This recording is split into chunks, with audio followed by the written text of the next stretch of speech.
Hey everybody, it's Gauntlet and Murders at Karlov Manor has officially launched on Magic Arena. So today we're going to be playing my very first event of the format at all. I did not get to go to paper pre-releases this time around, so we're going to be playing some sealed to get into the format. That's going to give us all the time we need to read through our cards, check out the new mechanics and themes of the format. It's going to be some really cool stuff, and I'm pumped to get right into it. So without further ado, let's just bust open these packs and see what we get to play with today.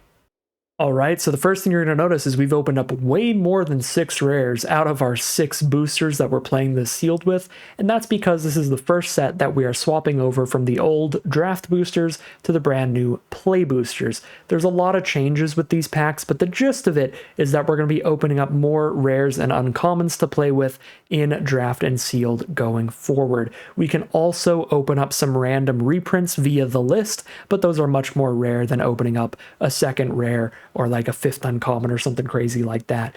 These packs are basically just more high variance versions of draft boosters that mix up the old draft boosters with the old set boosters into one pack. And these are the packs we're going to be playing with for the foreseeable future, so definitely get used to seeing a lot of rares in sealed and a little bit more rares in draft than we have before. So definitely be on the lookout. Make sure you've got great interaction for bombs basically all the time, because you're going to see a little more higher rarity cards. With that little intro to the packs out of the way, let's go over our rares here and see what looks good. First of all, obviously blue's looking great with 4 blue rares, 3 of which I think are pretty good. We have 2 copies of Steam Core Scholar, which seems phenomenal. 3 mana for a 2/2 Flying Vigilance, already good, but it's got a great card selection ability. Draw 2, then discard 2, or discard 1 instant or sorcery or a creature with flying. So great card selection when you play this, filtering through your deck to what you need, and we have 2 copies of it. So really good enter the battlefield effect stacked onto a strong evasive threats.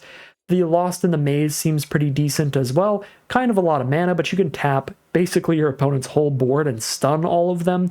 And you can do that at the same time as maybe protecting one of your cards from removal. So you don't even have to tap your own card to save it from removal if it's already tapped. Like if you attack with your whole board, so everybody's tapped, your opponent untaps, goes for a main phase 1 removal spell, you can cast this, tap their whole board, and hexproof your creature.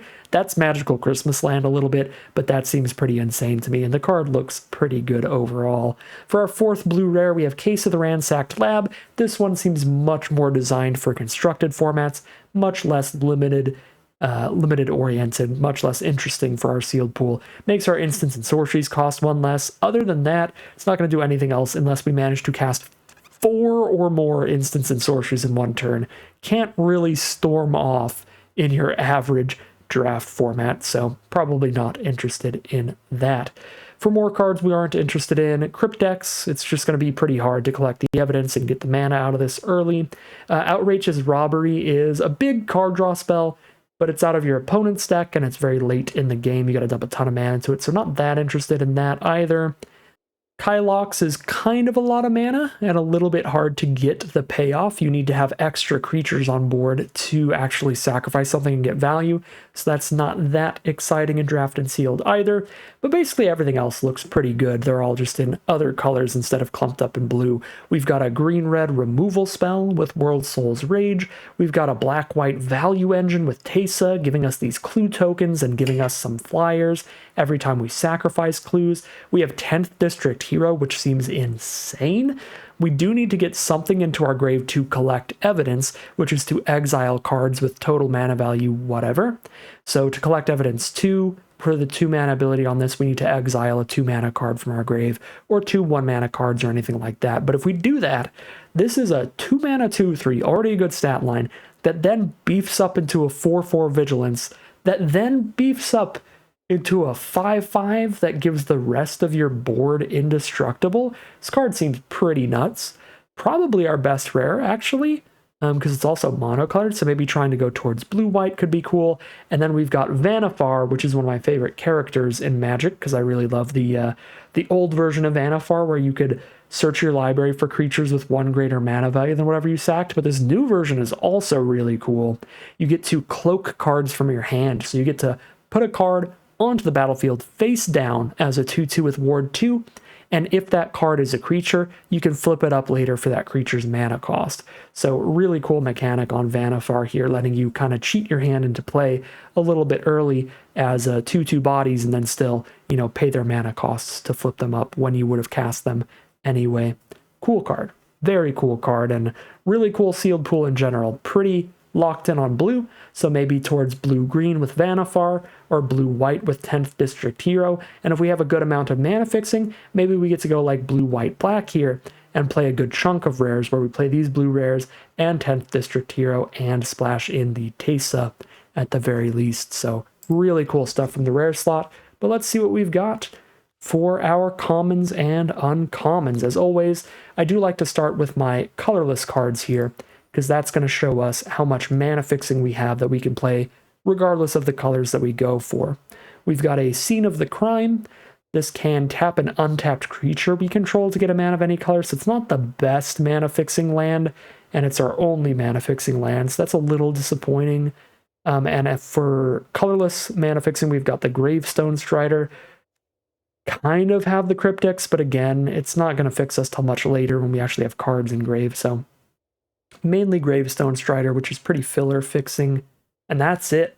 So while this is a set that takes place on Ravnica, do not expect Ravnica levels of mana fixing. There are no common dual lands, there are no uncommon dual lands.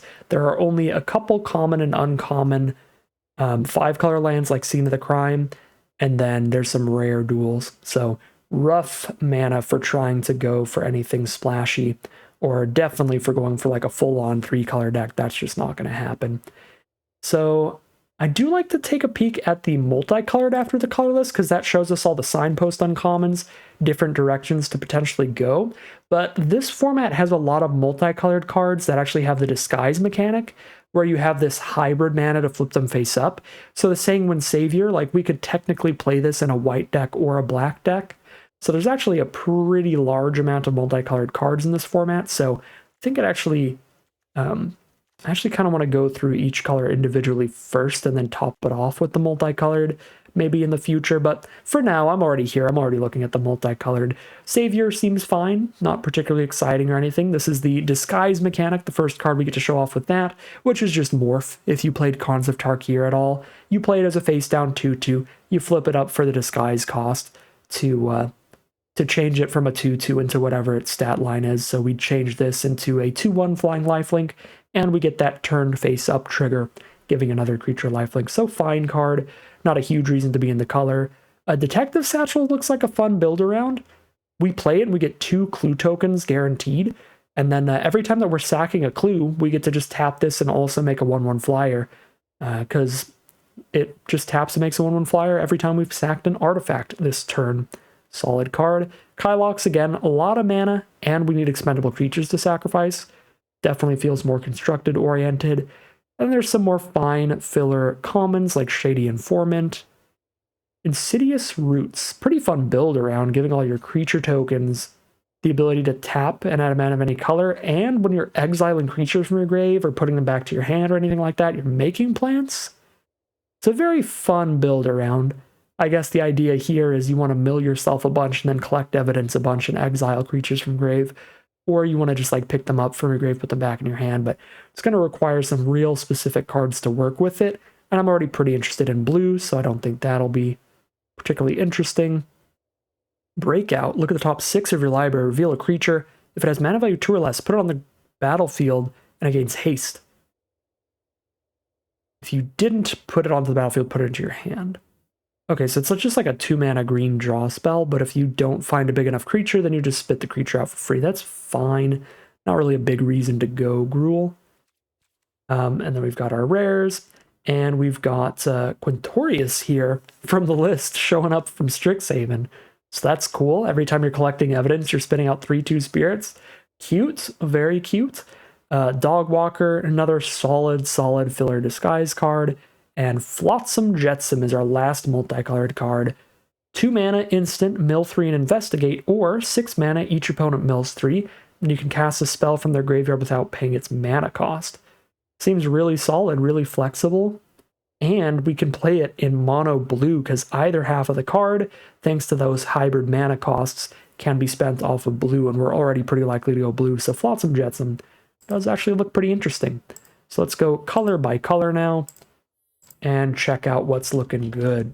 Starting off with white, we don't have a high quantity of cards here, but we've got really good quality. We've got that 10th District Hero, the incredible rare. We've got Novice Inspector, which is great value, a 1-mana creature that gives us a clue when we play it. We've got a couple really good removal spells with 2 makeshift bindings, exile whatever creature we need, and gain 2 life when we play this thing, so that is super sweet. And from there on, everything looks okay. Little combat trick that gives us a clue. Little removal spell if we have enough creatures on board. Combat trick. A more narrow removal spell and a kind of dirtily flyer. Yeah, everything else looks okay, but Inspector, Hero, and double makeshift binding are all very nice. Checking out our blue now, we've got the double Steam Core Scholar, which is huge. We've got 2 Dramatic Accusation for solid removal spells, probably the best that blue is going to get in this format, especially at common. We've got the Lost in the Maze as well, and I think those are it for cards that I know about that seem really good. Okay, Crime Stopper Sprite seems really good too, though. 3-mana 2/2 flyer, tap something when it hits the board. If we've got enough stuff engraved, we can also collect evidence to stun something, so that's cool. Yeah, a lot of these cards I am reading for the first time. Behind the Mask. Okay, that does not seem very good. 1 mana to make something a 4/3 till end of turn, or if we collect evidence 6, so if we exile 6 mana value of cards from grave, we make something a 1/1 till end of turn. So it's like a combat trick either way. Not a great combat trick either half of that. Case of the Filched Falcon, pretty fun if you've got a lot of artifacts. Try to solve this by having 3 or more artifacts on board. If you do, then you can sacrifice this to make one of your artifacts a 4/4 flyer. So the whole case kind of mechanic is pretty fun, and this comes with 1 artifact investigating the turn you play it, so that could be fun if we have enough investigation. Jaded Analyst, all of these like temporary defenders that you can work to let them attack have just never been that impressive, so I'm not that excited about it. Unauthorized Exit, though. 2 mana, bounce an on-land permanent, and you surveil one. That's pretty efficient bounce. That seems good. Forensic Researcher.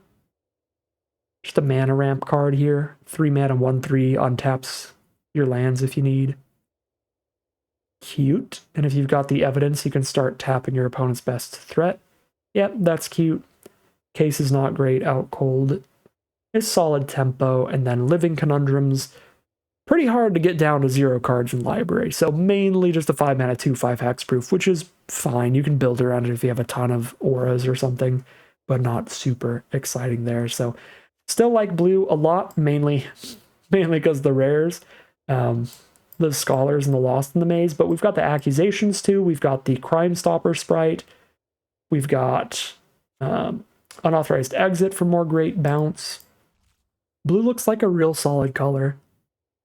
Taking a peek through our black now. Leering Onlooker seems like a great value play.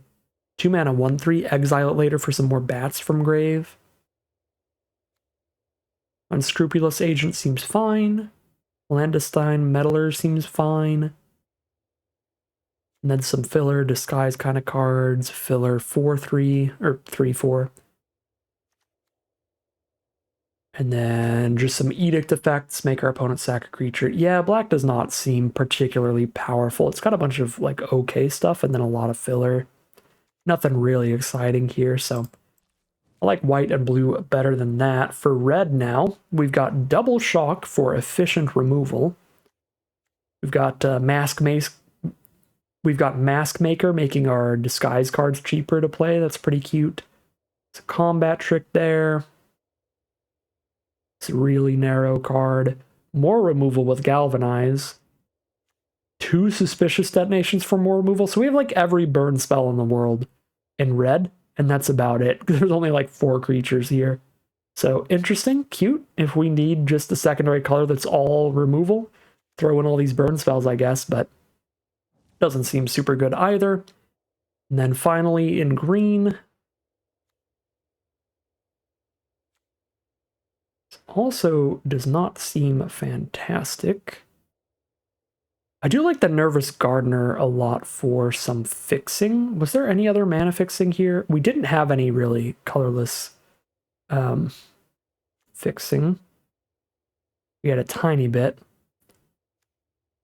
I guess we've got Topiary Panther for basic land cycling and Nervous Gardener that can also grab a land with a basic land type. So we could play like blue-green, splash a third color maybe? And there's not a lot of cards here, but there's not a lot of cards in any color.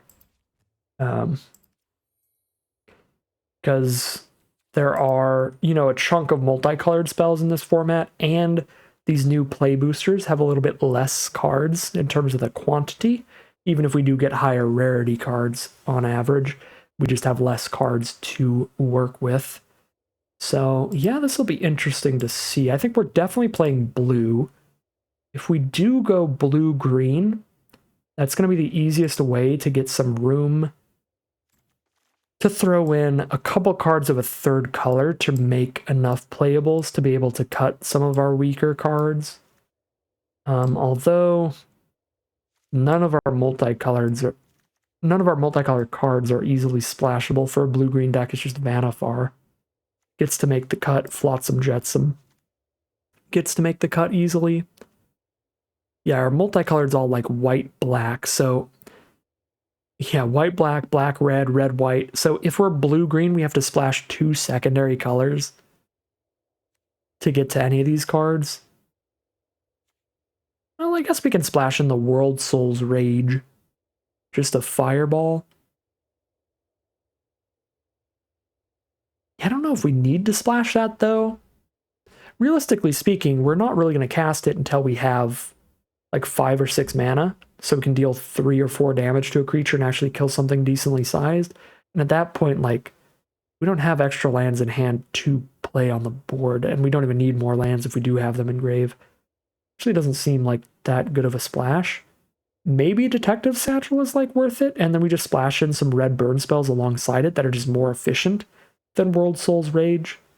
That could be a thing, I imagine. Or we could try to splash in white because it has our strongest rare with 10th District Hero. But this card is much stronger when you play it turn 2, like early in the game.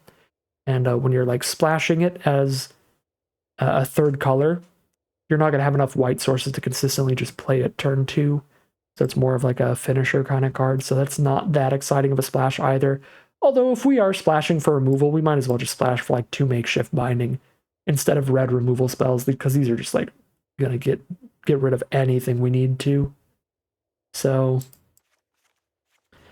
yeah, let's go blue-green with some fixing, and then consider a white or a red splash for some more interaction, some more removal if we need to. So let's cut these really mediocre combat tricks like Behind the Mask. How much investigating did I get here? How many artifacts in general? We have 1 artifact, and that's the Detective Satchel, so that does not count towards the case of the Filched Falcon. We have 1, 2, 3, 4 ways to get a clue token, which doesn't feel like enough for this either. So this is just 3 mana to draw 1 card, basically. We play this and investigate, then we spend 2 mana to sack the clue later, and that's not really worth a card. So we're not going to do the case of the Filched Falcon. Get a leg up. Seems like a fine combat trick. Sure. A little giant growth with reach. Hard-hitting question. Hilarious name. And it's a cheap little bite spell. One of your creatures deals damage equal to its power to whatever you need to. Seems fine. Pick your poison. Narrow, but very cheap. Like, not everybody's going to be playing artifacts, enchantments. I guess, like, you can get rid of a clue token no matter what. I feel like generally this is good when your opponent has flyers and not really any other time. Seems like a nice sideboard option. I don't think I'm going to start that in the deck, though. How How many creatures do we have here? We've only got 12 creatures in this color pair, so we probably don't really get to cut much. And Analyst could be okay just as a defender to slow things down. Same with the Inspector here. Cheap little 1/3, little high toughness card. I like all of our 3 mana creatures. Those are all good. All of our 4 mana creatures are pretty good. Just 4 mana 3/3 get a clue token is fine with the Eavesdropper. The Living Conundrums. I don't think they're going to do anything other than being a hexproof blocker, but they're pretty good at that.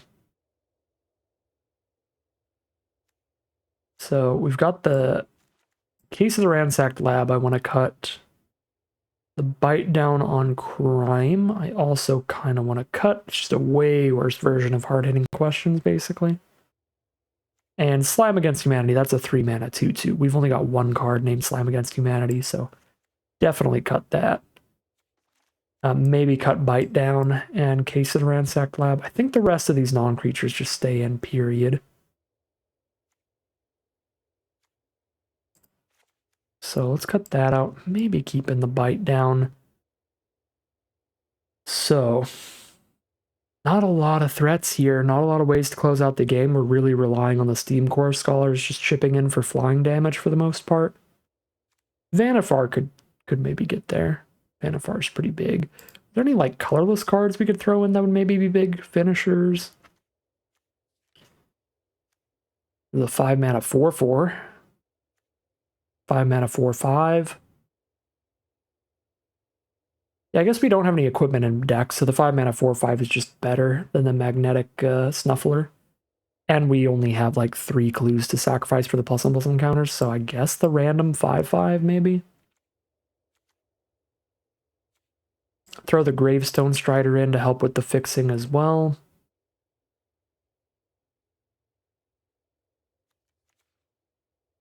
Yeah. I don't feel like this deck is very good at actually ending the game, despite the double Scholar that are great. The Vanifar is great. It's kind of dirtily.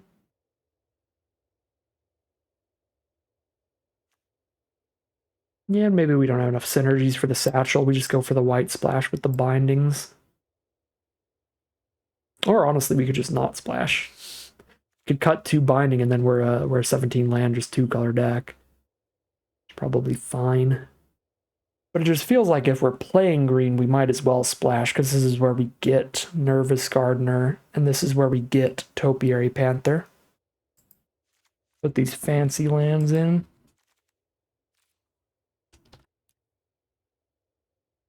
Yeah, I guess we just play 2 Makeshift Binding over 2 Dramatic Accusation.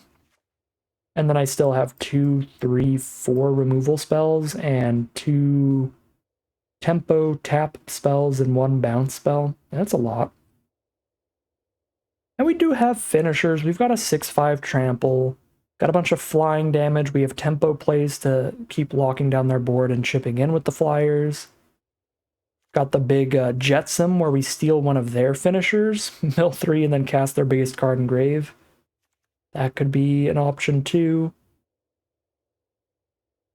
Yeah, I mean, this looks fine. Definitely a spot to be, but I kind of want to take a peek at maybe a black-white deck. Because, yeah, we don't have a high quantity of cards there, but if we have enough to just barely make a deck, even if we're playing every single card in the color pair, I feel like we have more ways to actually close out a game in the color pair, because we have like 10th District Hero and Teysa, and a bunch of these flip cards like Sanguine Savior, Flying Lifelinker, Shady Informant we can flip up, Dog Walker we can flip up for playing them colorless. So I'm going to save this version of the deck, and I'm going to take a peek at black-white, see if it looks better to me.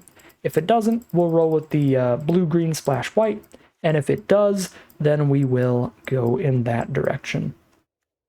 So here is a look at a black-white version of this deck. We'd get to cut like 2 cards here.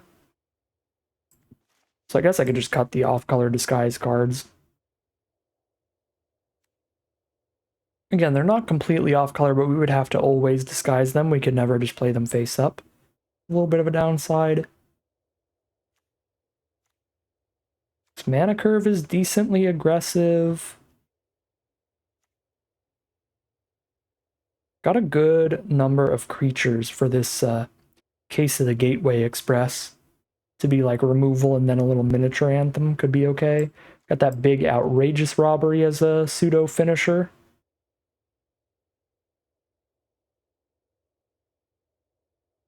Just draw a bunch of cards, win from there. Good removal with double extract, double binding. Kind of mediocre combat tricks here. Due diligence and arrival. I mean, they're both fine in their own way.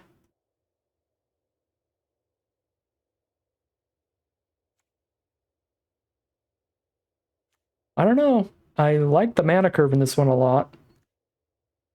Actually got some beatdown going for it. And the card quality is pretty comparable as well, actually. Because we have 10th District Hero and Teysa and an outrageous robbery that's pretty decent. So we have those instead of Vanifar, Double Flyer, and then the big tapper thing. I don't know though, all the creatures in here are still pretty small, just like the other deck.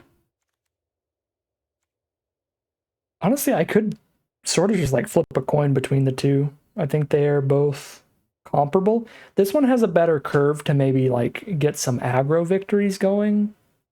Get enough early game damage to just try to outrace the opponent. The other one definitely is a little slower, a little grindier, but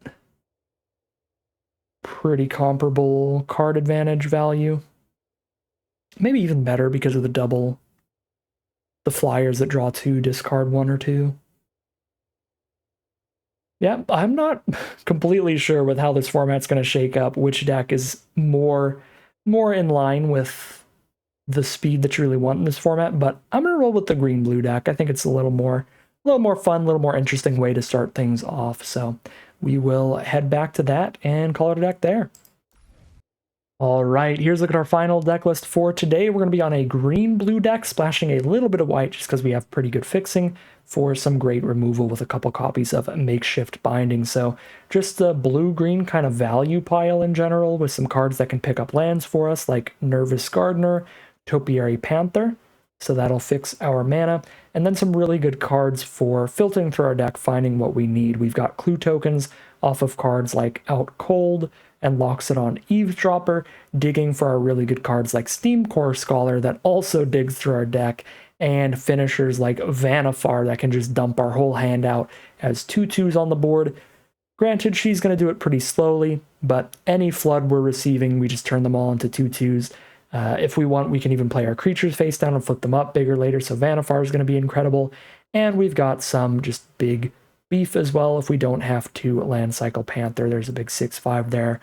We've got a 4/5 here and some big hex-proofing threats. If we can somehow mill our whole deck, they'll turn into 10/10 finishers, but that seems a little unlikely. So cute little green-blue grindy deck here. Pretty excited to just hop into the format and see what everybody's doing and see how it all plays out. So without further ado, let's just hop into that gameplay. Here we are for game 1 with an opening hand that has perfect mana, but just a couple 1/3s really. I guess I can't really mulligan perfect mana, but we don't have too much of a game plan here. The game plan is stall until we draw something good. Uh-oh, and our opponent's on red-white, one of the most aggressive color pairs in basically every format, so that's the opposite of what we want to see. Here's a 1/3 blocker if they don't play a creature, give this thing flying. I could have played the Inspector, but there's always the possibility that I can collect Evidence 6 and get the 2/4 body out of this later, so maybe it's a little greedy to try to hold up for that. I could Makeshift Binding, can't do it to the disguised card, could do it to the Phantom. Or I just play the Inspector. I guess we just play the Inspector. We're really unlikely to collect Evidence 6 at this rate. I probably should have just played that last turn so I could definitely block the Phantom. Took an extra 2 damage we didn't need to.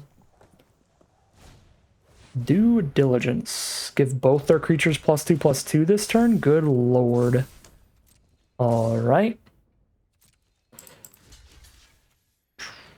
What is this? +2/+2 right now. So we can't kill something. Well, I guess I can if I double block. If they put the inspector up front, that's gonna be bad. Oh yeah, that's gonna be bad for them if they don't have a shock here. Nice, so we can kill it without even losing a creature. Well, that played really well for us. Now I could binding the 2/2, but I don't need to. I can just block it with inspector, so we're just holding. Just waiting. Alright, spooky aggressive start. Good showing from the due diligence there. That was a lot of damage threatening to come in. Just person of interest. That'll be a 2/2 menace, because it's the suspect. Alright, reach is a heck of an ability. Let's go. Oh, there's Vanifar. So we play Vanifar and we just start getting infinite 2/2s basically. Yeah. Go to combat. Put a plains face down as a 2/2 because I don't need more than one. Pass from there, holding the island to play it as a 2/2 next turn. If Vanifar manages to survive. If they have any removal, Vanifar is going to get killed. But if they don't have any removal, then our opponent's probably going to get killed. Bother! Create 3/1/1 Thopters and Surveil 2. Alright. That's pretty good. I'm happy to have a 1/3 reach. Actually, Vitu-Ghazi Inspector. Massive overperformer so far already. I'm still chilling, I think. Just playing every land as a 2/2 until I've got enough stuff.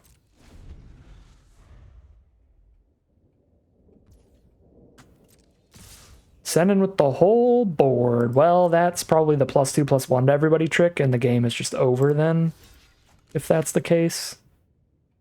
Yeah, that's really bad. If they have that.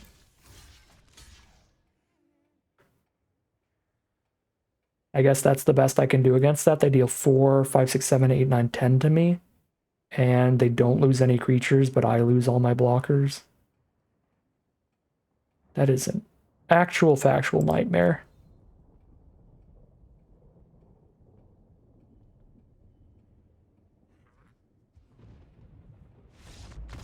Okay, they don't have it, and they're just going to concede the game. All right. Well, that was a terrifying all attack, because there is an Anthem effect. Not an Anthem, but an inspired charge effect, a +2/+1 to everybody. So yeah, that card would have been game winning. But they did not have it there. They must have just been trying to combat trick the Vanifar, but since they can't, it's like, well, I guess that's game. And they move on. We are 1-0 heading into game 2. Here we are for game 2 with an opening hand that has a lot of action. Definite keep here. It's also got all of our colors, even if we don't flip up the Gardener to find a plains.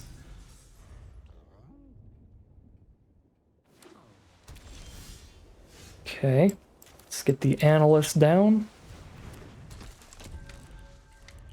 Got a 3/2 Defender ready to clog the board up.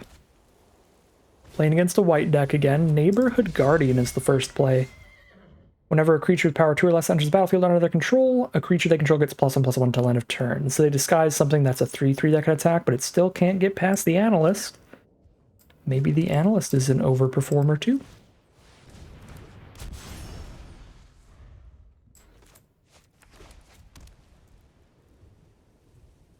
Mono white from our opponent still so far. There's a face down card. Buff the Guardian. Pass the turn. Yeah. Analyst is putting some work there. Got a Steam Core Scholar to start just jamming in the sky. Discard 2 unless we discard an instant, sorcery, or creature with flying. It's more mana efficient to just play the Eavesdropper, and I don't hate that. I guess I can Scholar and get a land from Gardener, which is pretty cool. Sure, yeah, let's do that.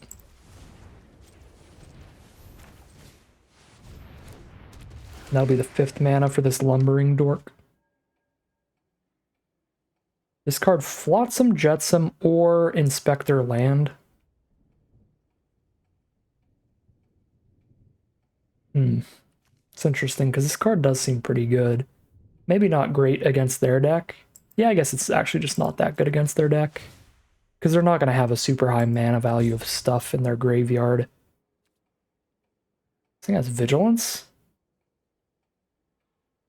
I guess it's going to trade on blocks anyway.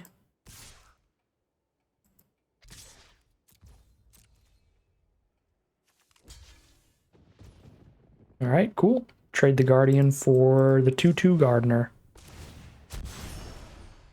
And we will pick up a second green source, because I've got the second white source and I do not need more than one. I've got the second blue source and I don't need more than one white source. Basically ever. Well, Inspector's now just a 2/4. I don't know what I'm doing right now. I mean, it's day one. It's day one. I didn't play in any pre-releases, but so far, things look cool for me. With my dirtily defensive strat here. Just play value stuff. Seems good. It's another Boros aggro deck. Seasoned Consultant. If they attack with 3 or more creatures, that's going to attack as a 3/3. Pretty cool.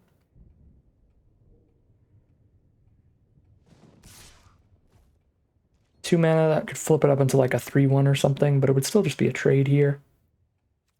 I think I just take the damage here because I'm about to play a 2/4 or a 4/5 that can like definitely kill that thing. Oh, unless it's a rare, then I don't know what it could be. Exile one of my cards and then give me a 2/2. So they swapped my flyer out for a 2/2. That's pretty dang good. Yeah. Still feels best to have not blocked because, again, just make a 2/4 and that can't attack in, and we're golden. How do I need to draw a second card, so that's not happening this turn. I could Binding the 3/2, but it's already done its job, so that doesn't do anything. So either play a 4/5, or play a 3/3, or play a 2/4. I can only do one thing. Let's just play the 4/5 then. Yeah, because then I can be mana efficient next turn playing a 4-drop and a 2-drop, or playing a 4-drop and drawing a card off of the Investigate.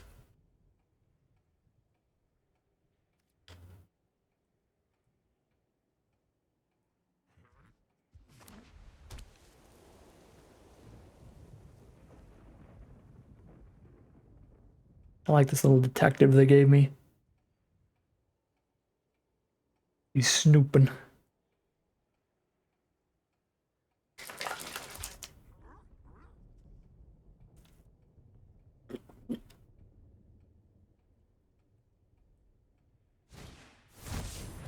Absolving Lamassu. So 4/3 flyer. When it dies, they gain 3. Probably want to Binding that. Now that I've drawn Vannifar, I don't really want to play my next land anymore. So I can Binding and play Inspector this turn. Feels good.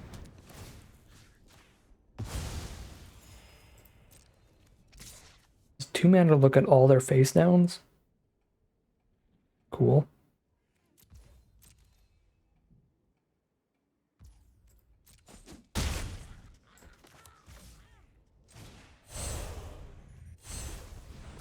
Collect Evidence 6. Boom. And these hybrid cards are really good at the Collect Evidence. Oh, you can put the counter anywhere? Not even just on itself? I think I still just want a 2/4 over anything else, but that's really cool.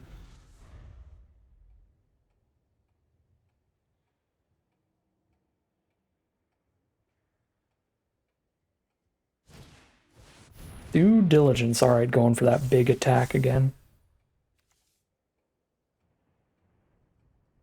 For some reason I thought this thing had flash. Maybe that would just be too insane. This is beefy attacks. Ooh, suspect consultants. 4 power. They kill both of these. I'd have to triple block to have enough power to kill it. But I can do this and they only kill one of these, so we do that.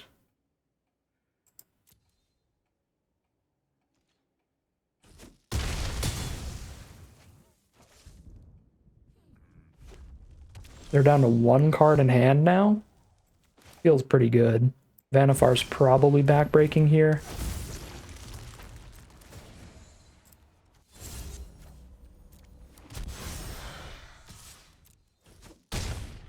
They're down to 9. All right, well, Vanifar takes it yet again. We are now 2-0 heading into game 3. Game 3 with a very solid hand with that Steam Core Scholar at the ready turn 3. Not the greatest curve ever. I guess we maybe land cycle the Panther turn 2, so we're doing something. But this hand does ramp towards 6 pretty well. So I could see also just not doing that. So if I play this face down, then flip it up, that's going to be my 4th land. Researcher's another mana. And we'll play it slow here.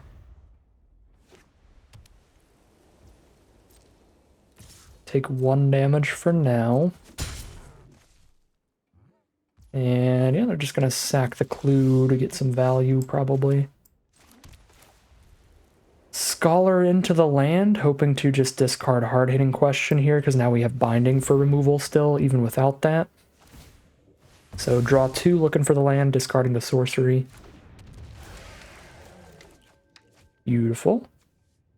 Oh, I could discard the sprite instead. I think I'd rather discard the question.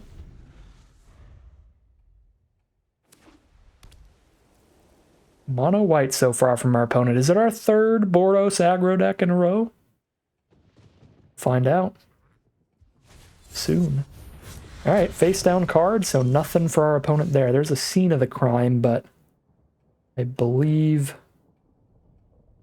I guess that is our 5th land. So if I play Researcher now, I get to play Panther next turn. I guess we do that instead. Yeah. I was going to just do the Gardener value here. Play it face down and flip it up. But if I do it this way, then I have 6 mana next turn and I just play my Giant Trampler.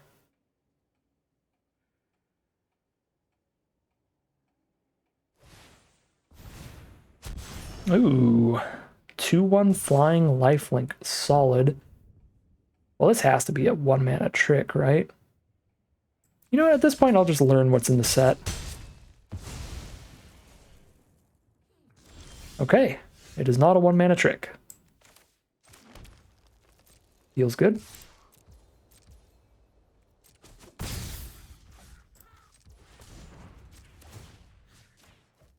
Here's my 6/5 trample.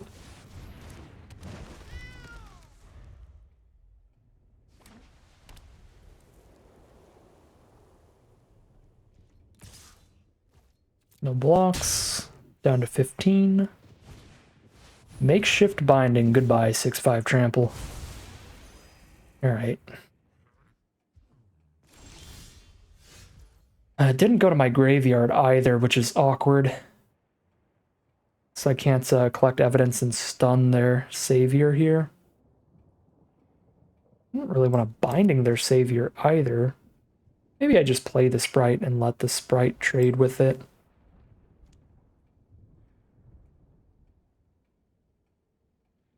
That does seem fine.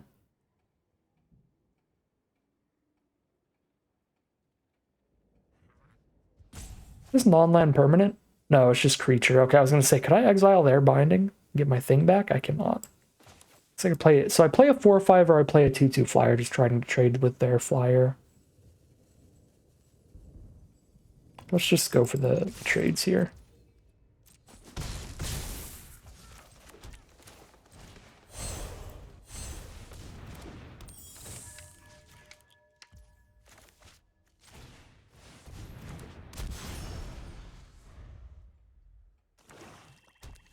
All right, they are black-white.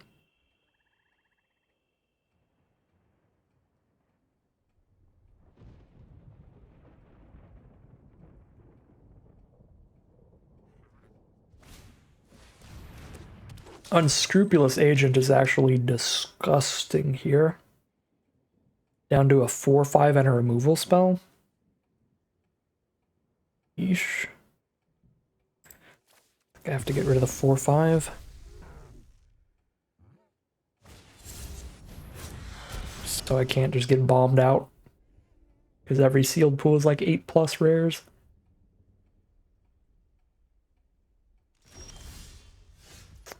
That's a good draw.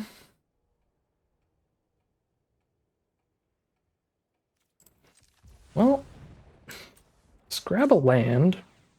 But I imagine I just keep it in hand, honestly.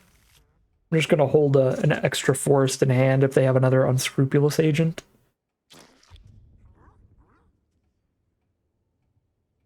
And then we'll have an Inspector on blocks. That's what we're doing here. And then sack our Scene of the Crime. Seems fine.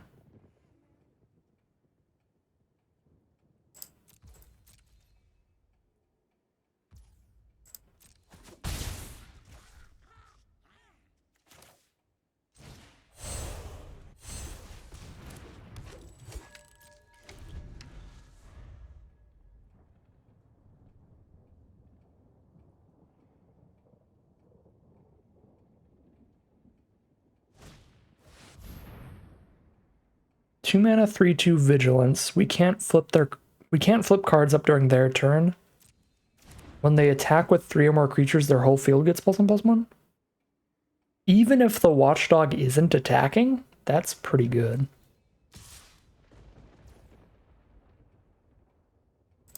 Well, this could be bad for them. Looks pretty bad for them. It is day 1 of the format, so we're probably going to see a lot of just misreading of cards. I mean, I've misread my cards multiple times already. But it's all been like undervaluing them like Inspector. Being like, oh, I can put that counter anywhere? Crazy.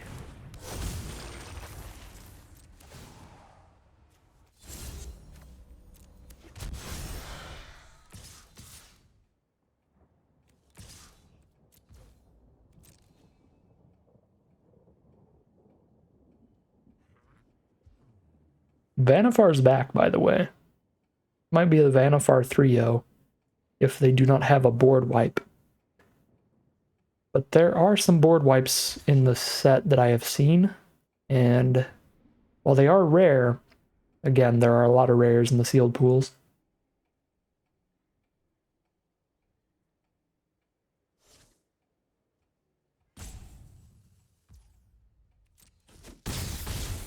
Go to 14, they say. 6 mana up for them now. They've got double black if they needed that for something.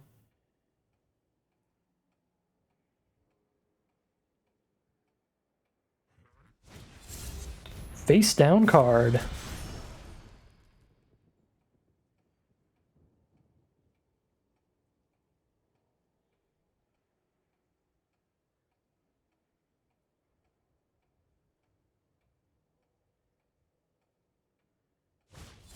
And face down card. Alright, I imagine they don't have a board wipe if they're just going to play 2 more creatures this turn, so that feels good. We're still jamming. We're doing our thing. Cloak and Plains out.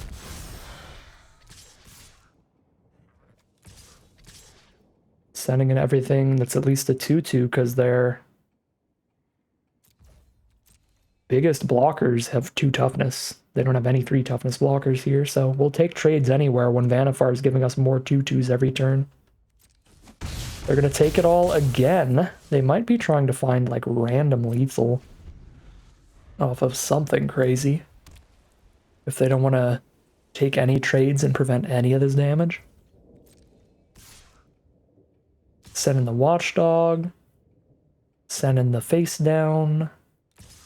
Send in another face down to give the whole board +1/+1. Yep.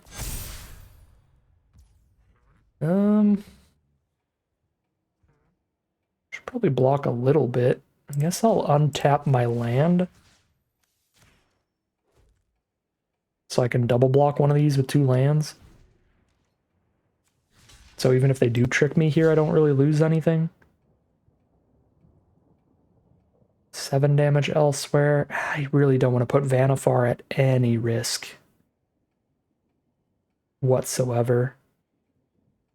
And when they're at 6 life, I don't want to put flyers at risk either. So I think I just block here and take 7 on board. Maybe a chump with the Inspector wouldn't be bad. Okay, Scoundrel, give it self-indestructible, sure. So they have 3 blockers up. Block, block, block. Okay, they're just going to concede. Trying to do the math and see if we have lethal here. I think we do. If we kill the Watchdog, then they only have 2 blockers up. They block Vanifar. And a 2/2 and take 1, 2, 3, 4, 5, 6. Yeah, exact lethal. Otherwise, I mean, 4 damage gets through no matter what, but they block the 3 ground troops and just take 1 extra there. So they take 5, go to 1. But Vanifar takes it yet again. I mean, Vanifar's just been incredible. Definitely better than I thought she was when I first read her reading over the rares. I was like, oh, so you can cloak one of your big creatures to flip it up later. It's like, no, you just keep cloaking lands. You just can't flood out because every land is another 2/2. Which is wild in this format. It seems like the creatures so far have all been pretty small. But we haven't played against any green yet, so it's all been a bunch of white, red, and black, which are colors that generally have smaller creatures in any format, but 2/2 bodies have been impressive so far. We'll see how much that keeps up as we are 3-0 heading into Game 4. Here we are on the play for Game 4. Yeah, fine keep, perfect mana again. Basically just never off of our perfect mana. Another red deck. Frantic Scapegoat is the start. 1 mana, 1/1 menace that can't block because it is the suspect. And when they play another creature, they can swap the suspect over to that creature if they want. Pretty cute card. Start with the Strider to have perfect mana. Since it doesn't look like we need a flyer anyway. Well, we don't need something that can block a flyer. Extract a confession out of my gravestone, Strider. Well, full sad. Okay, I can mill a bunch and investigate so the Inspector's ready to collect evidence. Or I can just play the Inspector. I think we'll set up the collect evidence here. I think most of the time I'm gonna be greedy and just want to play Jetsam because that's so fun, but if I just play Flotsam, even if I mill 3 lands, I'm guaranteed to play a 2/4 Inspector because the Flotsam Jetsam itself is 8 mana value to exile. So we'll just play that.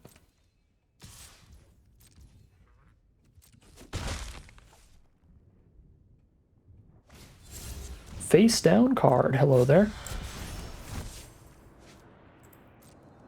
Is that the suspect?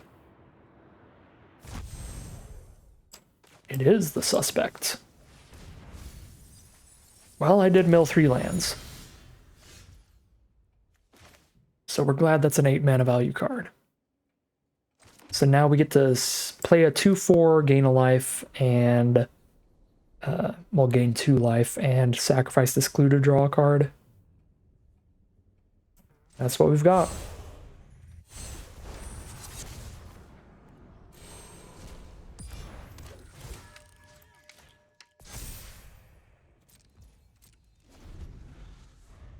We have to collect evidence 6 to play that for 2 mana, plus this has ward 2, so we'd still have to pay 4. Yeah, this bite down on crime does not seem very good. I was close to cutting it, but I don't know. Well, I can't block because the menace, so we're down to 17.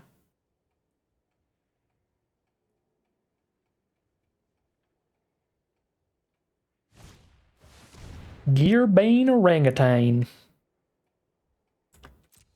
So it's just a 2/2. Reach. I guess they make me sacrifice my clue right now, but they don't have any artifacts to sacrifice to make that a 4/4.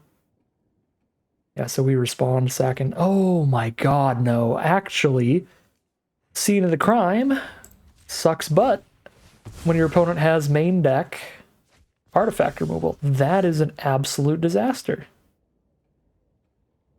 Well, at least I'm still only getting hit by their 2/2 right now, but that was disastrous. Guess we need to drop Researcher now so that we get some mana back.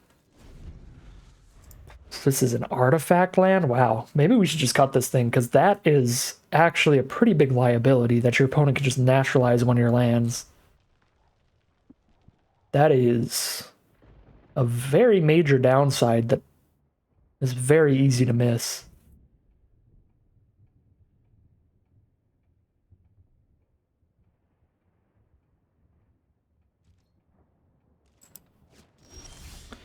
Okay. Well, we've got Vanifar mana now, but I don't imagine I want to play Vanifar until I'm in a position where I think they've expended some removal. So let's just get this board state pretty locked up for us and get a giant hexproofing blocker down.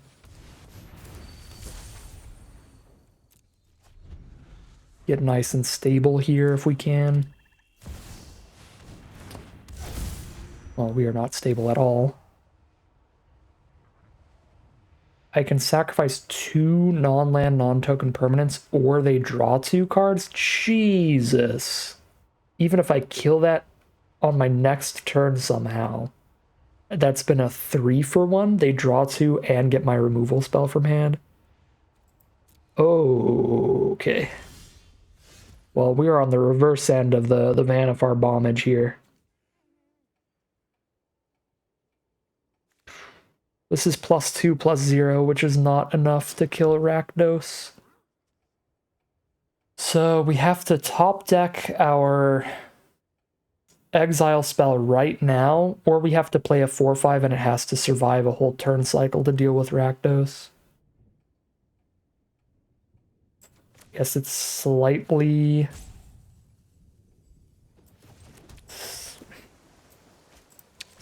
more likely to do it this way to get the kill, because we know we have a bite down on crime in hand if the Lumbering Laundry sticks around.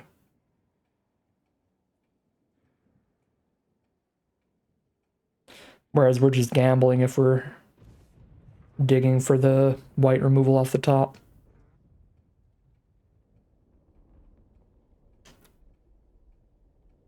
I imagine we're just losing here, because even if we do find the removal, like if Lumbering Laundry sticks around and we get to kill Rakdos next turn, it's still drawn them 4 cards. So it's been a 5/1.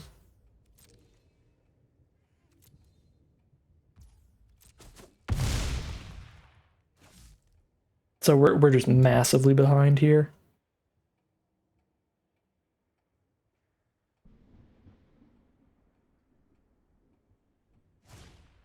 Vengeful Tracker. Ooh, when I sack my clues, I take 2 damage now.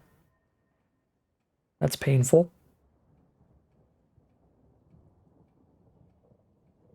Please tap out. Please tap out. Because the other flaw with green removal is if they don't tap out, they can kill my Lumbering Laundry with an instant speed removal spell in response to me trying to kill their Rakdos with it, and then they will counter my removal spell and kill Lumbering Laundry at the same time. Okay, if they kill it with sorcery speed removal, that works too.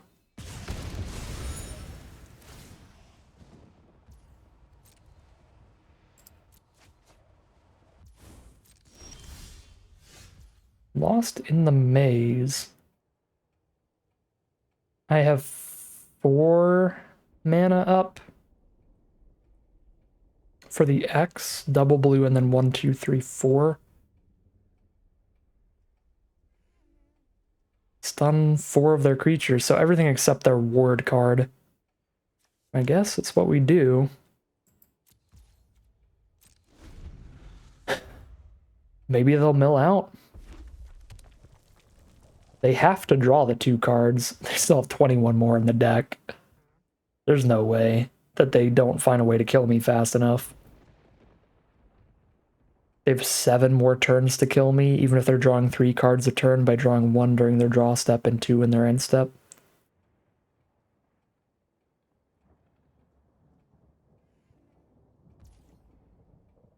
Okay, they're going to combat, so we gotta do the thing.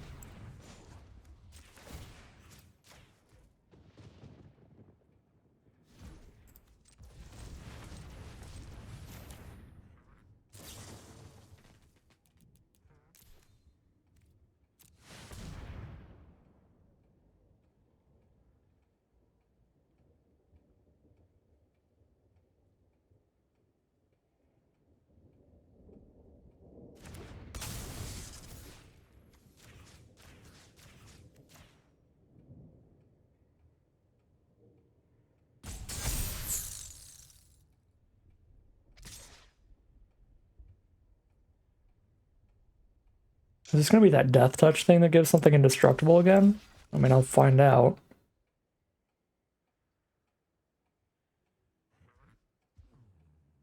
That was a hybrid green-black card, so a black-red deck can play it. Alley Assailant, it's a 3/3. Okay. Well, that's pretty great for us. They did drain me for 3 life, which is not good, but I did kill it without losing a creature. I guess I could sack Lost in the Maze and something else now to stop their card draw. But, I mean, in for a penny, in for a pound. They've already drawn like 4. Out cold. Stun 2 more creatures. Maybe we're getting somewhere. Just completely give up on killing Rakdos and Vannifar my Bite Down on Crime onto the board. And just stun every creature they play and try to kill them.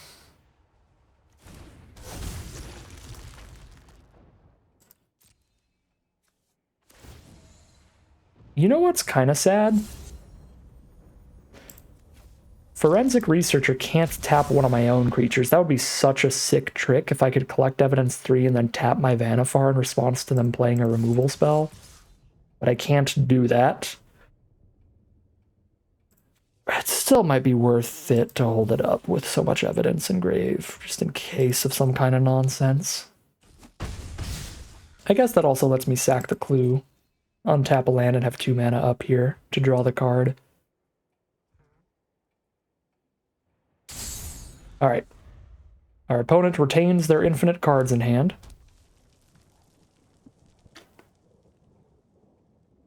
What are they going to jam out on us?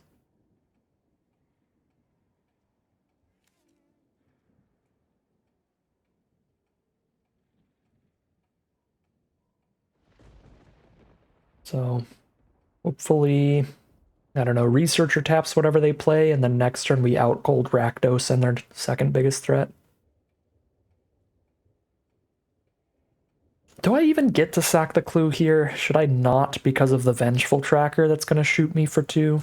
Maybe I shouldn't sacrifice the clue because my life total is getting real rough here. Ward. It's a disguise card, so I can't tap that because of the ward. I can tap it without cold, because that can't be countered, but not with Forensic Researcher. Which is what I wanted to do, tap it in their end step, so they have no blockers up.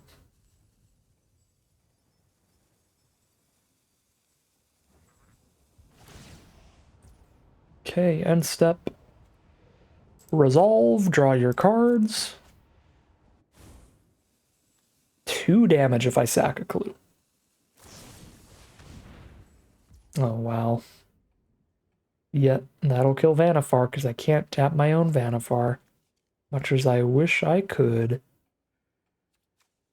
Yeah, if I sack the clue, I'm dead to 1 Rakdos hit, so I don't think I can do it here. Although Researcher can tap Rakdos every single turn. Got 11. So I can tap once, twice. So I can only tap twice off of Researcher. I don't know, I gotta find something anyway. I've changed my mind, I am gonna sack the clue.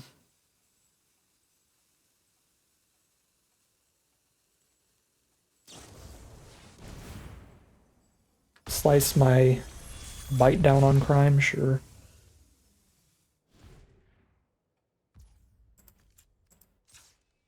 Well, now I can actually tap 3 times. Down to 6, find a forest, find a nervous gardener. These are not my white removal spell. So we are going to out cold Rakdos and the face down for 4 mana. I do have 7 mana here, thanks to researchers, so I can spend 3 on this and 1 to flip, and no, that cost 8 mana. I can play this face down and play out cold. That's what I can do. Exactly enough for that. Don't think we can attack anymore at this point.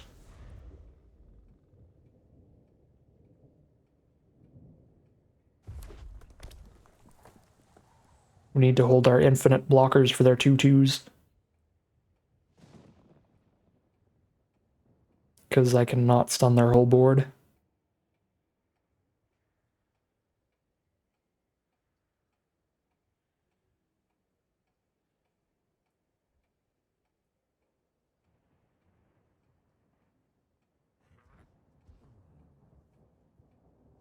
While I am still looking very likely to just inevitably lose this game, I will say I'm surprised how long we have stood against the Rakdos.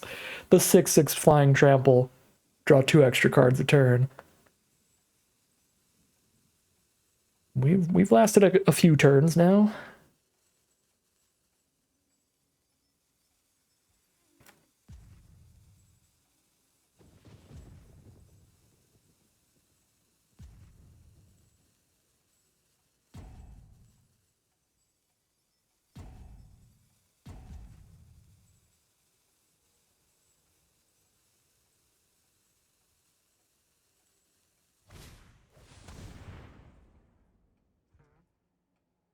So I have to just sack a creature here.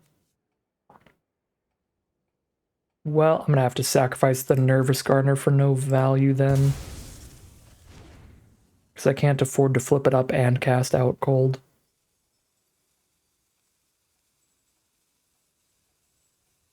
And it's a 2/2.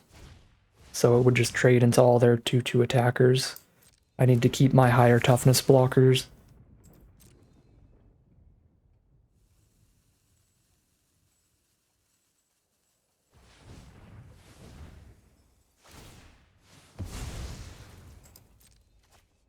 $14 cards left for them.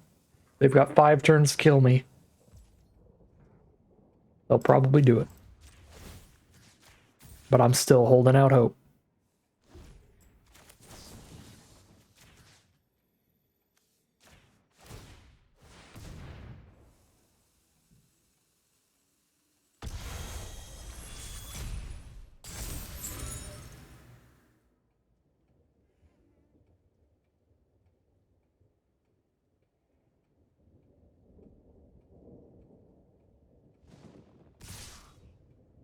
Uh-oh. Uh-oh. Uh-oh. Well, now I can sack my clue without taking damage, but this is bad.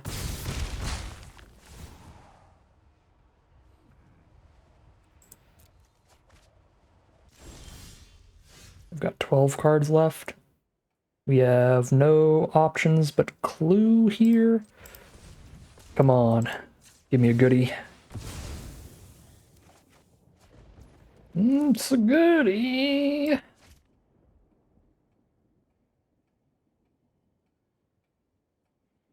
don't want to do it to Rakdos, though, right now, because now our only hope is just milling them at this point. So I guess I just want to Analyst and be on blocks for a turn still.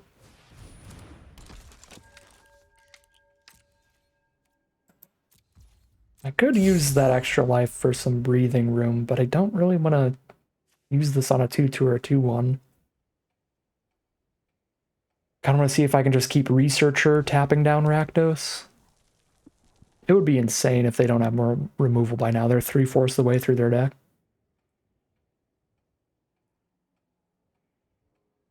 Rakdos has gone deep.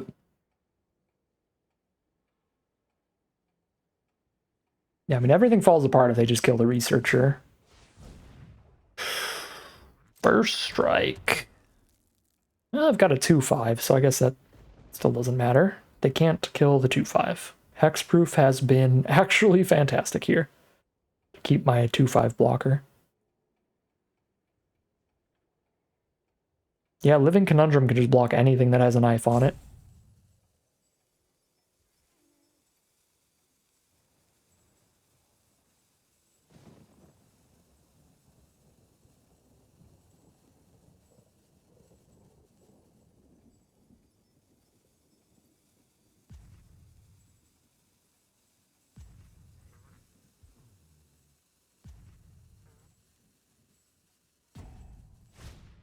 Shady Informant, a 4/2. When it dies, deal 2 to any target. So that is probably my makeshift binding target. Because if it dies, it puts me to 1. Oh, and there's a flyer too. That just hits me for 1 a turn, though. I think I have to exile Shady Informant, keep tapping Rakdos, and start taking 1 a turn from this onlooker. Actually, 2 a turn because the knife. This is bad. Whatever we do. Okay, knife on the informant, sure.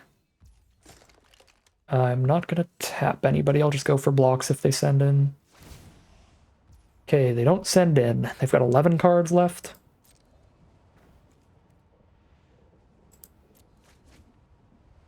Nine cards left. Land is our draw. Shady Informant, we have to chump block or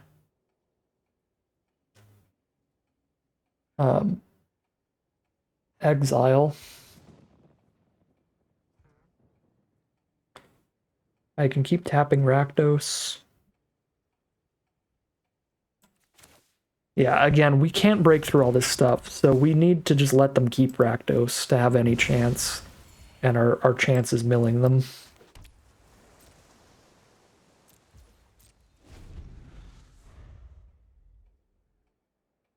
But our chance is so low. I mean, on board, they're putting us to 1 now at this point.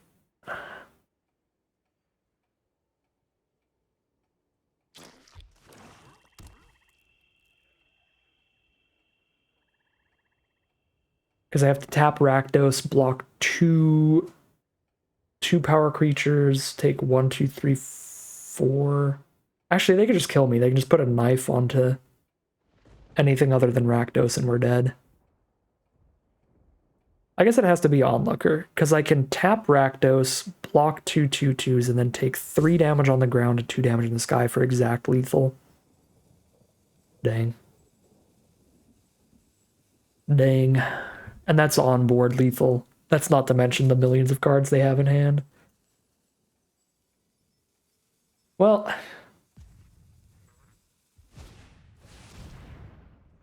Okay, now that's super dead.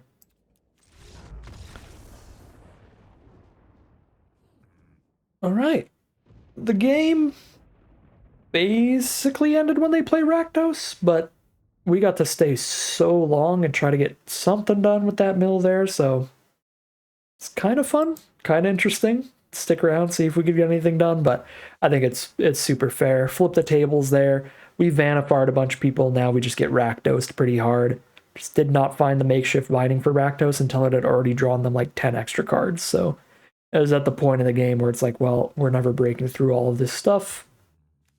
There's really no point in exiling the card that forces them to draw more when our only hope is them milling out. We just stay alive long enough that they draw too many cards.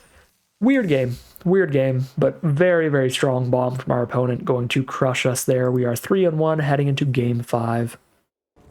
Here we are on the play for game number 5. I actually kind of want to cut this scene of the crime after they blew up my land with it.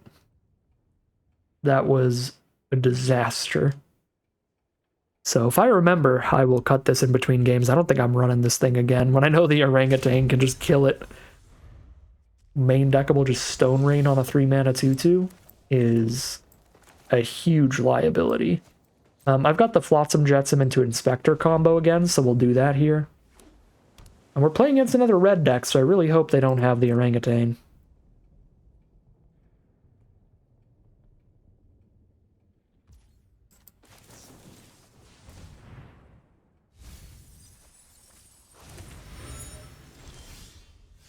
Ooh. Now I want to be mana efficient. I can't. I don't have a blue source yet. Never mind. Yeah, I need a creature on board and then I have a blue source. Inspector or draw a card it is then. Here's Inspector.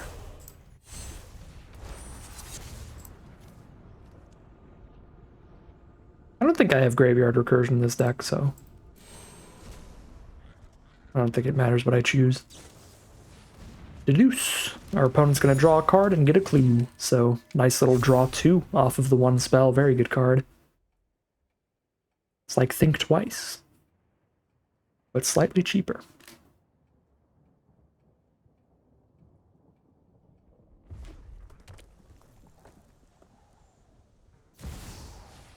What on earth is this? Some mythic. If they exile 6 mana of cards in their grave, it just gets auto-crewed, basically. And when it attacks, they can cast an instant or sorcery that is exiled with it, and then put it on bottom of their library. So they still have to pay the mana cost of whatever they cast off of it, but that's pretty great. Recasting stuff out of grave. Okay. And it's a crew 2/4/4, so that's pretty big as well. Alright, so Eavesdropper or Scholar here. Guess we'll just Eavesdropper so I can poke a little bit for now.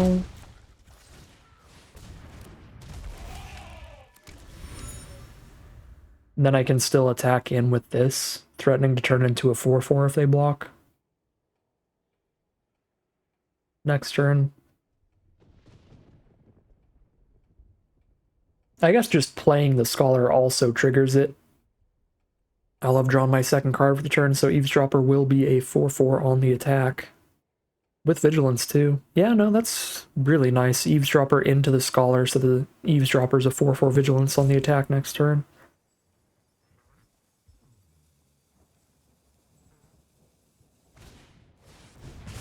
So they shall torch my witness. Sadness on the stack. There's a Meticulous Archive, one of the rare dual lands. Gets to surveil for them. They could crew the Volt Strider, so they've got the exiled artifacts for later, but again, they have to pay the mana cost to actually cast one, so not that great for them right now.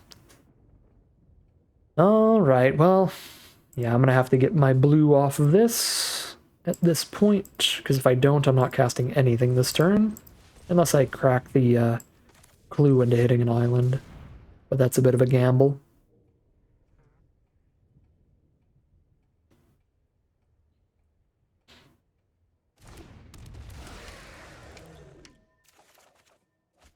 Find a Vanifar. That's super sweet. Still don't find the islands, though. It's awkward. But I could still Vanifar next turn off of Scene of the Crime, and then turn this forest into a land. But I do have a 5-drop. But if I draw into an island, then I'm going to want to play that even if it is my 6th land. So I think I'm still holding on to the forest. So Vanifar plus forest if I don't hit a land. Or even if I do. Okay, now they're going to do the, collect evidence again? Oh, I guess they just get to cast it, so they get to torch the witness again. This card is really rude, come to think of it. Since it isn't without paying the mana cost, they do get the X mana. They're going to go for the 2-for-1 again. So our opponent has, played many 2-for-1s in a row, so Deduce is 2 cards off 1. It's a draw 2. The Volt Strider is at least a 2-for-1 because you replay something from grave, and their removal spell there is a 2-for-1 because they kill something and draw another card off the clue. And they did that twice now, so they've 6-for-1 us by now, so need Vanifar to turn things around. Luckily we got them to spend that removal, so they might not be able to kill Vanifar now, fingers crossed. Let's see.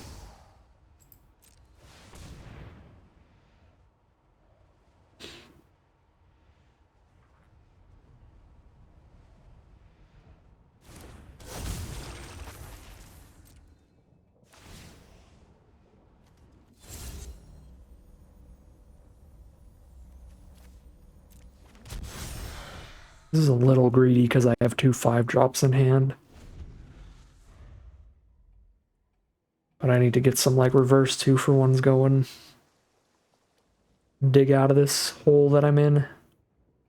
Card advantage-wise.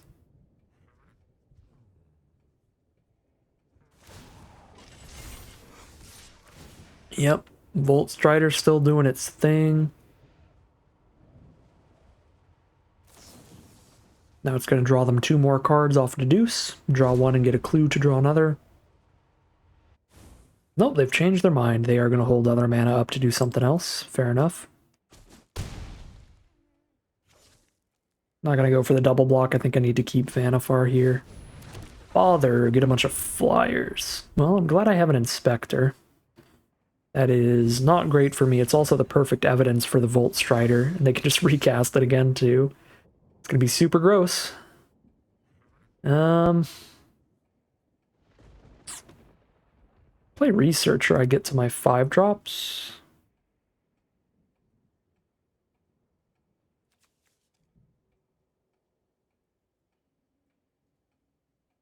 Yeah.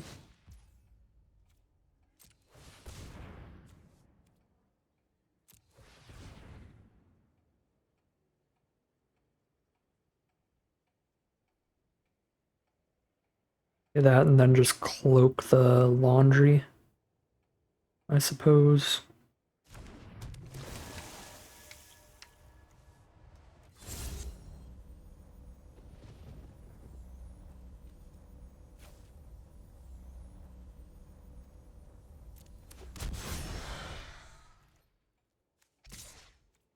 We're tapped out, so I think we send Vanifar in because we're just not blocking with Vanifar.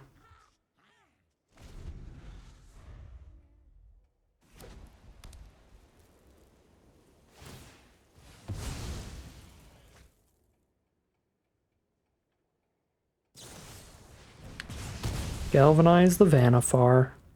RIP. Had no way to hold up double blue this whole game, so could not have protected her. There's the removal for the flyer. Send in with 3 flyers and make another one, and I don't have enough toughness now because they had removal for that too. Game looks pretty over. Volt Strider kind of mega values us out of this one. Well, that is every single game so far today coming down to bombs. We've bombed 3 opponents with Vanifar and then been bombed twice in a row now. This game also had some rough mana. But that's a little bit sad. Not the funnest way, but that is kind of how Sealed tends to play out more often than Draft. It's very, very rare heavy.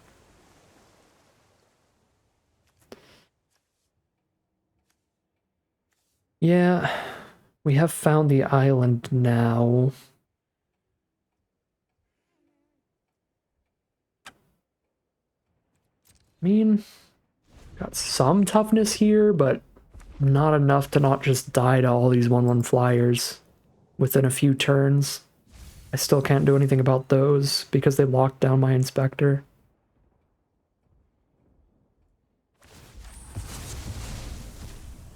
Collect the evidence.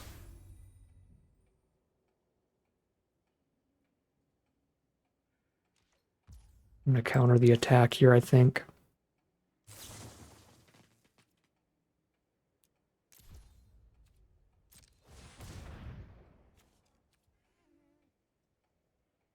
I guess I could just use the Researcher. I don't have to play the Lost in the Maze.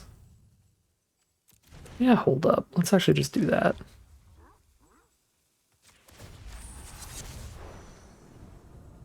This costs 3 evidence, so choose the 3-drop.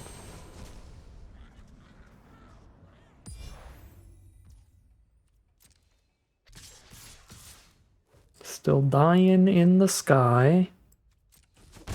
So we're going to try to Lost to the Maze like all of the flyers to buy some time.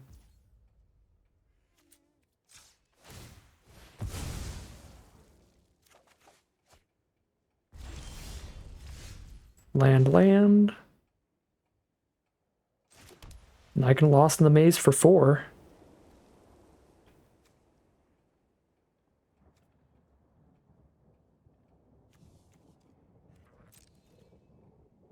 This could be big enough to beat my ward. So they've got enough mana to flip up like a 6-drop at this point.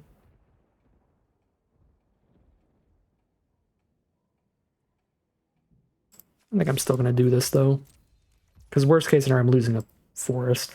Face down forest is just a 2-2 ward 2. It's never flipping or anything. They are down to 13. We have the smallest chance in the world of randomly out racing them with Lost in the Maze to tap their whole board. Straight to combat, that's actually really annoying. Because that means if I play this and tap all the flyers, they respond by crewing the Volt Strider.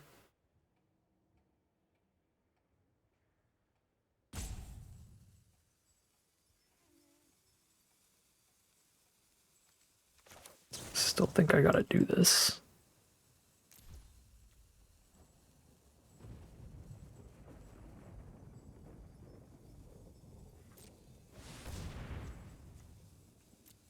Then Researcher can tap the Volt Strider.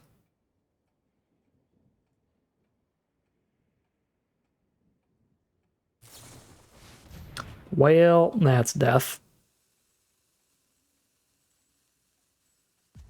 Guess not quite, but basically.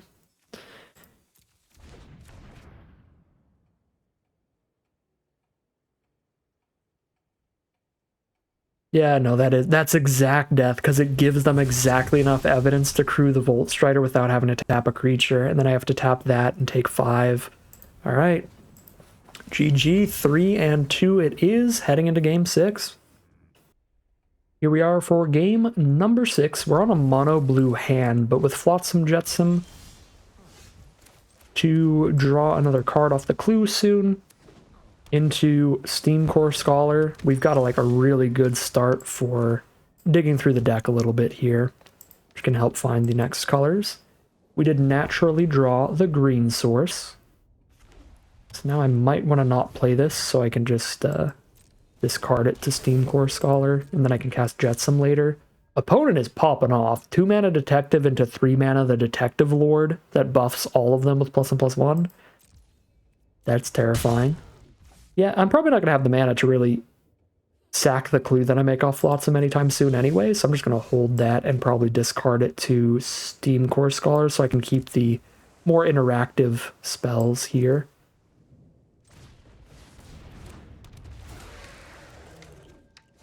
Uh-oh. I am in need of a white source quickly to bind this Private Eye. Oh, Case of the Gateway Express. Perfectly timed removal to shoot down our 2 toughness card. Might be just a quick L here. Let's drop a Forensic Researcher, hold up a Get a Leg Up for +1/+1, I guess. Best I got right now. Next turn I can Panther into Makeshift Binding to get rid of Private Eye, and that stops a good chunk of damage. Oh no. I have not played against this card yet, but I've read it, and this is completely disgusting. It's a 3/2 unblockable, and you can just pick it up and replay it to make another 3/2 unblockable over and over and over again. Yeah, that thing seems completely unbeatable. I don't have removal for a non-creature permanent here, so even if I have the tools to stabilize against the Private Eye, which I believe I do, we're just going to get bombed again, this time by just an unblockable threat that they get to keep recasting. Well,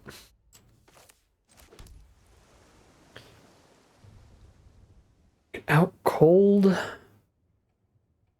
now instead. I already played land for turn, so I can't do the Makeshift Binding thing on the Private Eye.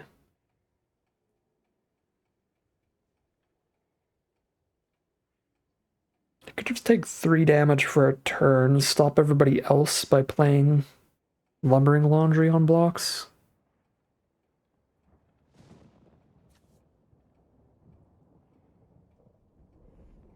It's fine.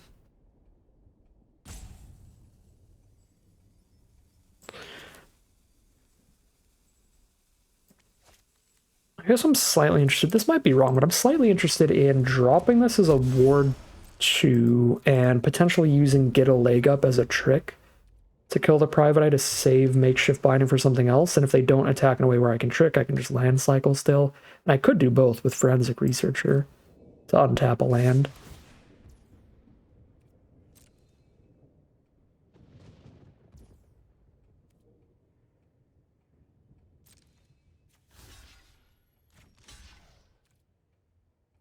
Alright, I forgot about Consultant's ability to buff itself. I probably should have just tapped that down here. This is 7 damage now, which is pretty gross.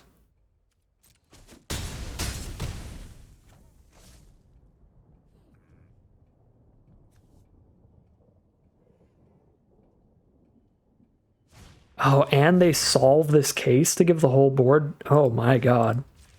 That is just a steamrolling. Definitely could have played better against the Consultant in the case. I just forgot about the attack with 3 thing. Again, first time playing the format. I'm still definitely learning the cards. But, I mean, I think we're just getting demolished by this Cryptic Coat anyway.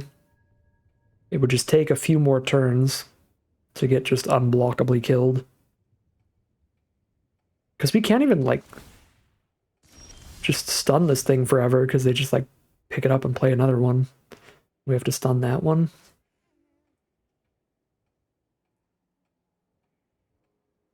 We have 7 mana if I play this land and use the Researcher. Which is enough for Out Cold and Makeshift Binding. Exactly enough to not die.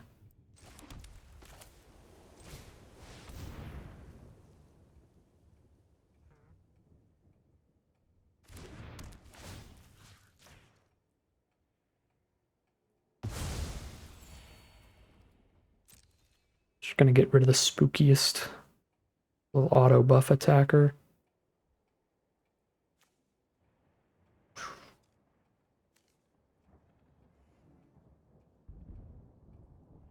Basically took out the 4-3 over the 4-2 because I can trade with the 4-2 later easier.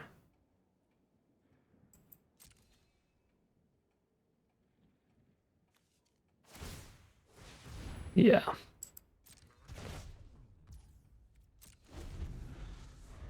Let's replay the coat here.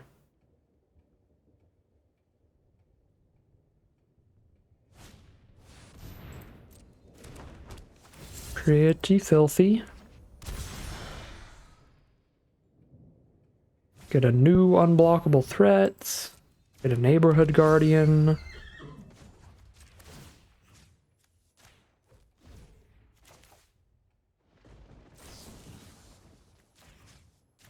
Stun these two. Question the unblockable threats.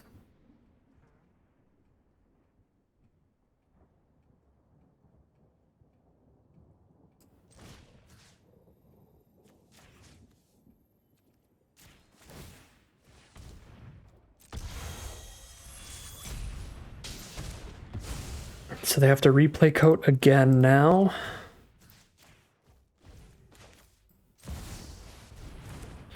We drop Vanifar. Cloak Swing.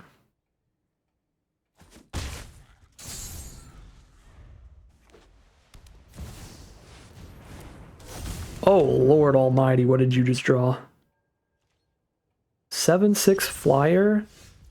You can cast spells for free if you just collect evidence instead. Okay, they don't have enough evidence, but it's still a 7/6 flyer. Okay, Forensic Researcher is going to have to put in some work on blocks here. Do I have to just hold my mana up to flip this 4/5?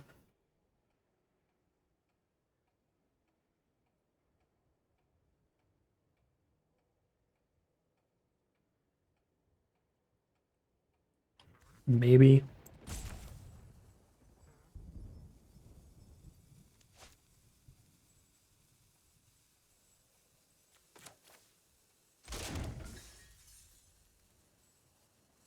guess I just hold the mana up to flip a 4/5. I'm actually going to play that for the card draw and start buffing these. 4/5 is now going to be a 5/6 when we flip it.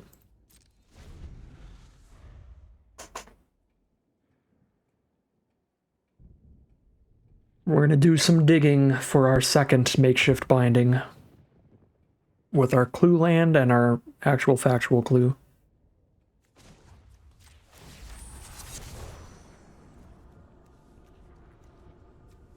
Just choose the 3 mana spell for the collect evidence 3.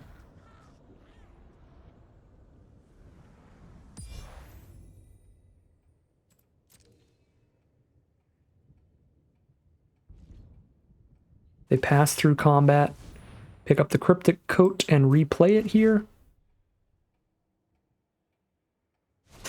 Okay.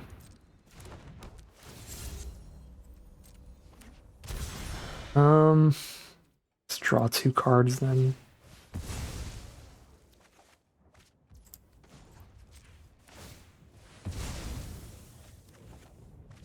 Living Conundrum doesn't really do anything. Now I have to tap the Unraveler and take 4 damage from the unblockable creature.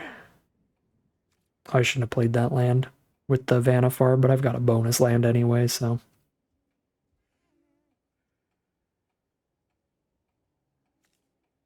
See, that flips as a 5/6. 1, 2, 3. If I do this and cloak a card, I've got 2 more blockers up. I need 1, 2, 3. I need 3 in Researcher, so Vannifar, Conundrum, cloaked card. So I can attack with these 2. Probably fine if I put another counter on them. But then I don't get 2 more blockers is the problem. I just get 1 more.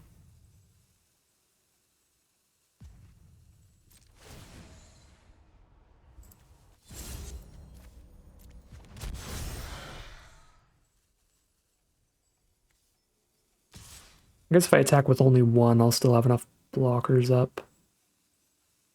Flip this. It's 3 blockers on the ground. No, it's not enough. If I end up having to flip it.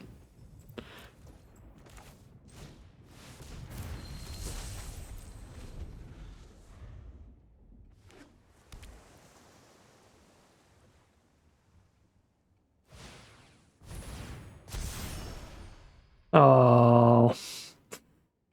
And their random cloak off the top was a big enough creature to just kill me. 5 power unblockable creature. I can only tap one of these 2. So, alright. Well, once again, definitely could have played that out a lot better. Probably all these games we could have played out better, but I don't know how I'm supposed to beat Cryptic Coat. This card is very good. And now we're mega dead. So 3 and 3 it is. A quick few wins into a few slow losses to wrap it up. Interesting start to the format. I think there's a lot of cool things going on. I am certainly worried about the bomb-heavy, rare-heavy nature of the new play boosters and this format in general, but that's also just a sealed thing in general. Even old school sealed, you had 6+ rares. You had 6 rares, and sometimes you could get more rares out of the bonus sheet, so that was always a thing as well. And I'm definitely used to sealed being pretty balmy, little board stall back and forth till somebody plays a bomb, so that's kind of just sealed for most sets. As for over and underperformers, Vannifar was incredible, definitely the biggest overperformer for the deck. Bite Down on Crime was super, super bad. I don't think we even cast it once, and it never looked particularly useful.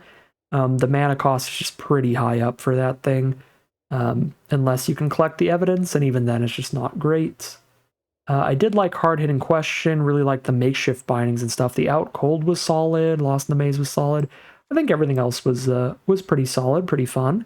Vitu-Ghazi Inspector was a nice overperformer, especially because we had the cheap little hybrid card that counts as an 8 mana value spell for the Inspector, so that was cool too. Yeah, everything played out pretty well for us overall in the deck. We just got kind of exploded, died to Arachnos into that vehicle thing that keeps casting things from grave into the unblockable cloak. And that game was like, even after a really good start from our opponent, but we saw that we stabilized pretty well against basically everything except the cloak. So we could have stabilized and took things over against their really nice aggressive detective curve, especially if we played it out better.